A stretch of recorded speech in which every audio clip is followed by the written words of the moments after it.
I'm Susan Matthews-Apted, co-founder and president of News Generation. And I'm Lynn Harris-Metcalf, executive vice president and co-founder of News Generation. And today we're going to talk about media training. Some tips and tricks to make you media ready.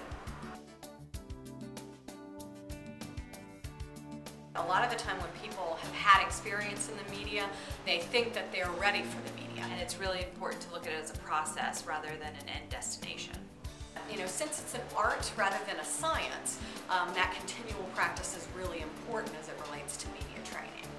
The most important thing in a media interview is really considering that a good story has a beginning, a middle, and an end. Stories are all about creating visions in people's mind, and radio is a great medium for that since there is nothing else but the voice. In the 25 years you've been doing the International Coastal Cleanup, how many cigarette butts have been collected? We've collected 53 million cigarette butts. That's enough to fill 100 Olympic-sized swimming pools full of cigarette butts.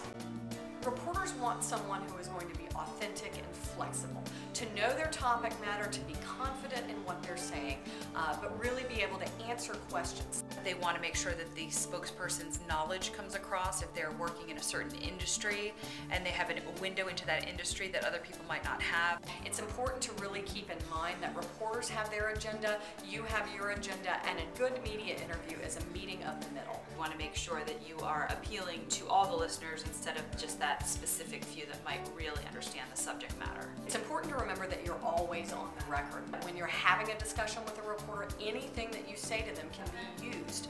It's not really to keep you on guard, it's really more to know where the reporter is coming from and that they're trying to tell a full story. I think the biggest thing is to understand the pace and tone of the reporter.